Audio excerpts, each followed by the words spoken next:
Cool. So please welcome Larissa. Hi, everyone.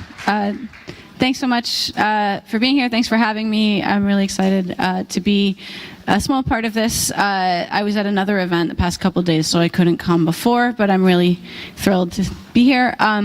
My work, a lot of my work is about the way communities use technology, and it comes out of an interest in, or kind of an allergy to the concept of outreach, because I've been a part of a lot of activist organizations over time where people develop things or have ideas and then they try to find a community to use the idea. And often what that means is they have no idea what communities want or need because they've come up with the thing first. And so a lot of what I do is look at how communities are already doing things and try to pick out the things that seem to matter and connect those with technologies or principles that are already happening, or show how those are not reflected in some activist and technological priorities. So it was really great to see this talk before that is about a long-running free radio community, a long-running technical sort of set of projects that's also connected to a living community of people in central Berlin who are actually using it, because I think again that's where a lot of this falls apart. So for me, I'm come from the academic side, and I also do music, which is part of the importance of technology for me, is in relation to how communities center their own culture and their own identity. People need to have cultural spaces in order to then have the support emotionally and psychologically to go out and fight against all the things that we're all fighting against. And so I'm interested in that as well. So my interest in pirate radio came out especially of pirate radio in relation to music, especially in Europe and especially in England, where it's very powerful. And one of the things there that is interesting is how important pirate radio became, I think, because it was in spaces that were controlled by the communities that used it. So in England, poor people historically have lived in towers and nobody else, because middle class and upper class English people aspired to have gardens, and so you couldn't build housing for people who wanted to be upwardly mobile or live according to their class that were towers. But that meant that towers are really good for radio. So pirate radio in England became very powerful within the communities who lived in the physical space that allowed them to sort of dominate that technology, and it continues to be powerful even today in the web radio era. And I think part of it has to do with the sort of physical and historical connection to the technologies of radio, the little bit that I understand of them. So anyway, I got interested in this question of what kinds of conditions help people decolonize their relationships to each other, build different economies, different identities, different ways of interacting, and the role of technology in that. And so I'm going to say two kind of theoretical things, just ideas to have in your head. Again, I come from academia, so I do occasionally want to articulate these things, but they come from engaging with communities and I think are useful there. So the first is a concept called exilic spaces, and this basically is like a little bit like what I was describing with pirate radio in London. It comes also from work that I have done in Jamaica, looking at things like illegal street parties, where people make culture that would not be welcome in elite spaces, and that culture becomes very powerful and globally influential. And so an exilic space is a space where what happens within it is people are making relationships to each other and to a kind of culture that is not defined or controlled by dominant society, by colonizers, by capitalists, not wholly defined by that.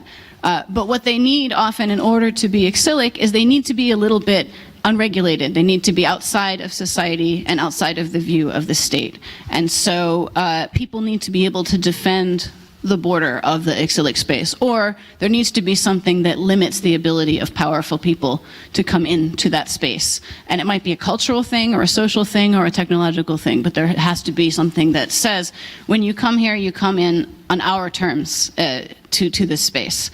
And so that's what gives communities kinds of control over their over what happens in that space. And so this is one of the things that led me to many arguments when I was in the Bay Area, because a lot of people, on principle, were arguing for openness and transparency and connectedness as a sort of undifferentiated good thing that automatically brought goodness. And for communities that are facing all kinds of oppression, it's not necessarily liberating to be open to everyone, because powerful people can come in and fuck your shit up, if you'll pardon the expression. So that was something I was really interested in. I think I don't need to define pirate radio for this audience, but it is broadcasting without a license in most countries. The spectrum is owned, and you have to get a license to use it. I'm interested, and I don't know much about what's happening in places where radio is moving to the digital realm. I think in Norway now it's all digital, and I'm wondering what's happening to the old spectrum. If folks want to talk about that, I'd love to hear it. And I'm going to talk about what in the US is called ethnic radio. And the term ethnic is very problematic, obviously, because everybody has an ethnicity. And usually in the US, it's code for people who aren't white. But what I mean here is radio that is in content oriented around self-identified ethnic communities. Because what is interesting in New York, and this is a little bit different than in London, is that radio, pirate radio is heavily dominated by ethnic communities who are broadcasting in their own languages, and they don't connect very much with the mainstream radio world or with other media platforms, and they're often not online or not very much online. And so I say the two overlap because reasons, and I'm going to talk about those reasons. So just a hint, it flourishes in New York. There's a really great guy who's a sort of self-taught expert on New York pirate radio named David Gorin. He has a website called the Brooklyn Pirate Radio Sound Map. I encourage people to check it out. And there's also people everywhere who love to just scan and count. This is pirate radio is one of those sort of old, like, obsessive sub-communities. There's people who just sit around all day and say, this person who runs this website, this Facebook page, actually just goes through and says every few days, here are the stations that I find. David Gorin for Brooklyn Pirate Radio Sound Map did this hourly, so this is throughout one day, the number of stations that he found in New York alone. So what's interesting is that the New York radio spectrum is entirely full before you get to pirate radio. Like, there's no space, you can't get a license, even low power FM, because there's just no room. It's a very densely populated place, and many media networks are heavily invested in reaching at least the moneyed side of those audiences. But there are lots of other people who clearly want to use radio, and so broadcast pirate radio persists, and there's a continual small flurry of articles about how quaint this is, or how cute this is, or how whatever this is. But it is interesting because, especially this is true now, 2018, in the era of web radio. And so for me, this is the kind of thing that I love to look at, which is why are people not taking advantage of something which is argued to be new and liberating and better and faster and wider and more and all that kind of thing.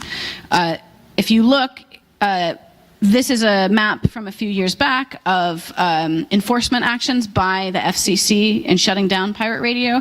They released this themselves, so I don't know. I mean, I don't know what they put on here versus what they don't, and obviously I don't actually trust them to tell the truth. But it is interesting to note the places where pirate radio enforcement actions happen, which obviously is not the same as the number of stations, because you have to call in an enforcement action. So it's not just like automatically happening. So this is where people are complaining to the FCC.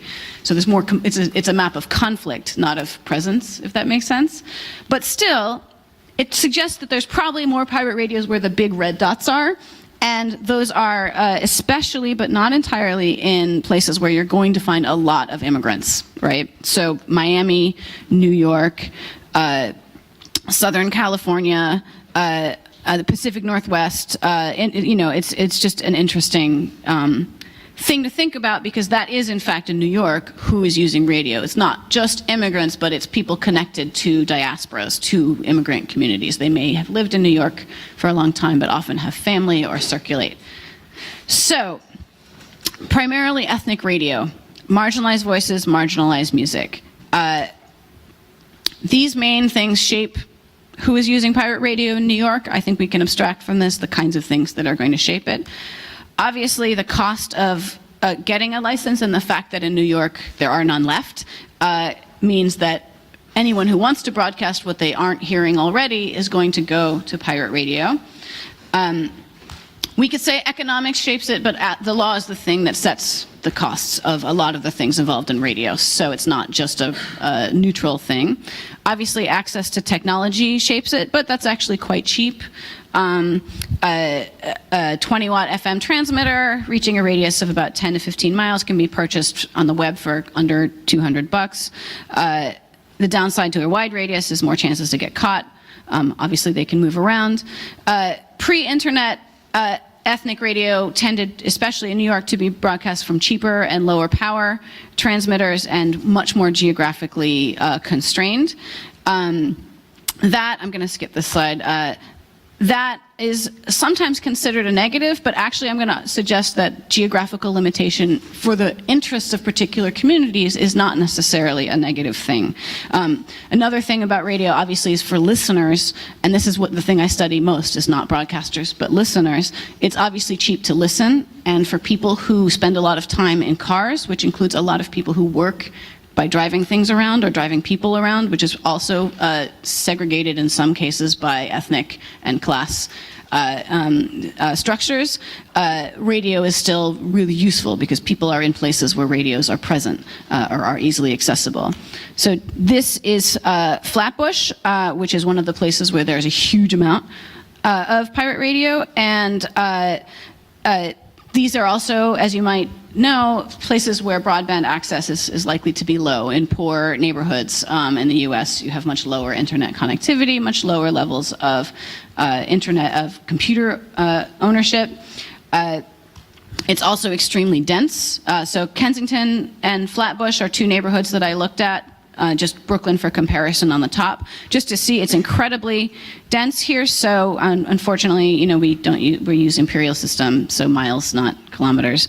But Kensington, 67,423 people. Flatbush, 55,422 people. Also a poor area, or poorer area for New York.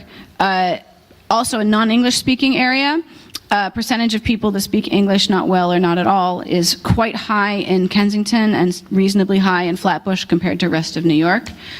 Lots of foreign-born residents, higher than the average for New York, so almost half in both Kensington and Flatbush of people born outside of the US. Again, 25% below the poverty level, much higher than in New York, 15% in Flatbush, much higher than in New York.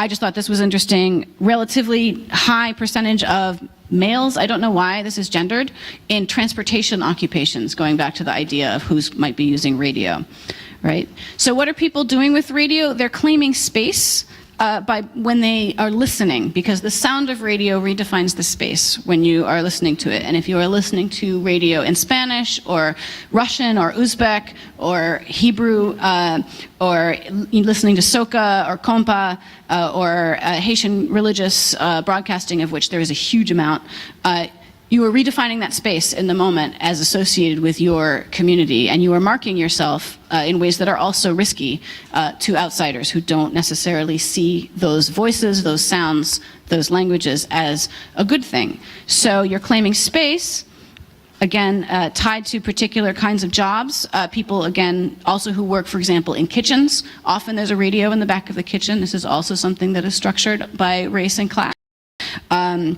These can all be also are intertwined in lots of offline ways of connecting. So another place you'll hear radio is in dollar vans, which are semi-legal, semi-official pirate group taxis. And you also will see advertisements on dollar vans for the kinds of music that is also mostly heard on pirate radio. And you can't about going or not online. In this case, in the neighborhood fosters are and where station on your own term, their terms, and you won't know there. Web presence often very the biggest page only 16 broadcast is disconnected. Cultural reasons used because many media have where they come from. They're incredible radio that has it is a very rate important in and culture, and so people bring expectations to your history with the act. So there's a way people to practice to move away from history that they are. That's something they all partly offline images, even so things struck last 2 minutes of collective is something that can be helpful if you want to design city or space communities facilitate collective and jump ahead. Right. Claiming this, but generating of shared sound, shared, and others you respond to sound can be an intimate when time with a graph.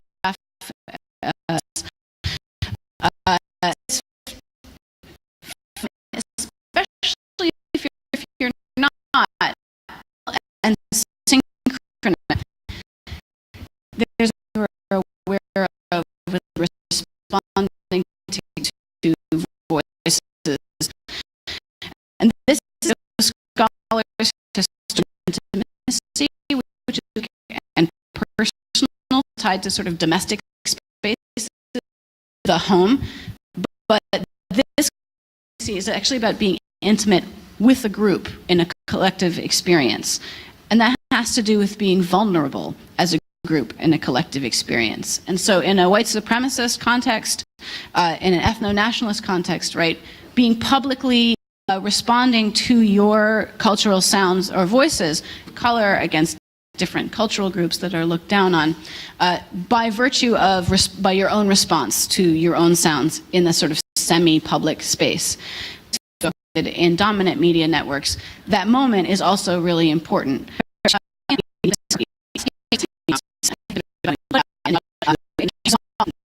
Yeah, here's the call to listen. Here's this is one of the conference calls. So we have to think about the listening side.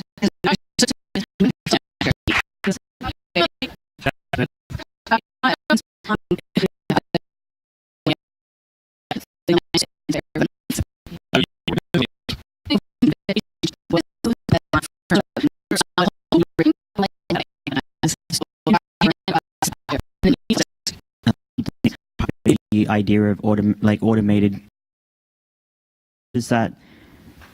how does that translate in terms of risk?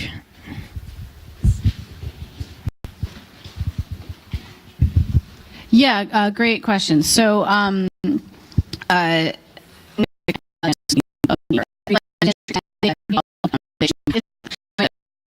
going to be tracked and regulated and enforced, right, alongside other, racialized or other ways.